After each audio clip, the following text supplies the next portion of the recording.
WHTV, Meridian. From East Mississippi and West Alabama, News Source 24.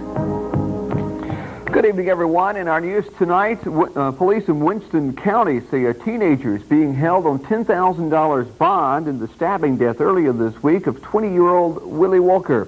Police Chief Mark Park says the stabbing occurred yesterday during an alleged fight between Walker and the 15-year-old whose name was being withheld. Park said that the teenager would be tried as an adult.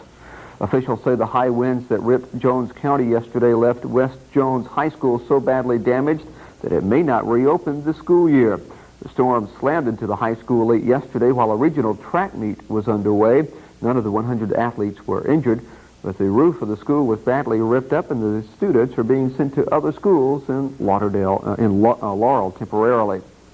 Well, it's springtime and teenagers are ready to celebrate, and with that thought in mind, the Mississippi Highway Safety Division will again sponsor the Only Dorks Drink and Drive campaign. Beverly Knox has more. Each year, about 46 teenagers are killed on Mississippi highways in alcohol-related vehicle crashes. Nearly 60% of all teens fatally injured in highway crashes have alcohol in their bloodstreams. These are frightening facts from the Mississippi Highway Safety Division.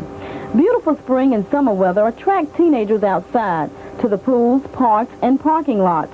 To combat the loss of these young lives, the Highway Safety Division is again conducting the Only Dorks Drink and Drive campaign. The campaign was launched last spring after the input of teenagers throughout the state determined this may be the best way to get the message across to teenagers. A recent survey revealed 86.7% of students questioned have experimented with alcohol. 12% said they drink daily, and 27% said they have experienced at least one blackout due to alcohol consumption.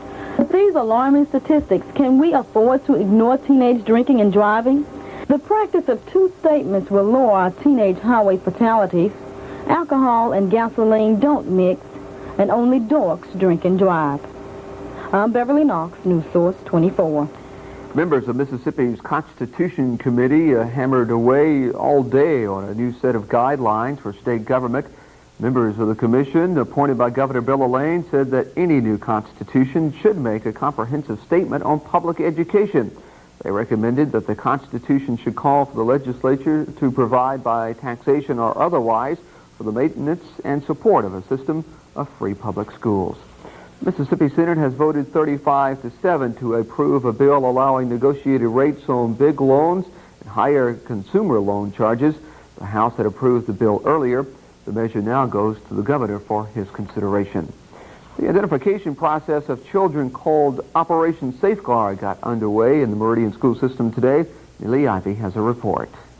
Thanks to several volunteers, VISTA got Operation Safeguard underway today at Marion Park Elementary School. Operation Safeguard is designed to identify children in case of an emergency by having photos, weight, and height on record. Ruth Tobias of VISTA explains what will take place through the month of April. This is the first of all of the schools that will be taken care of before the end of April.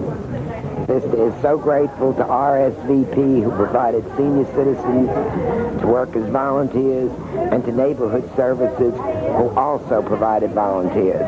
We'll be at Harris West End School on Friday.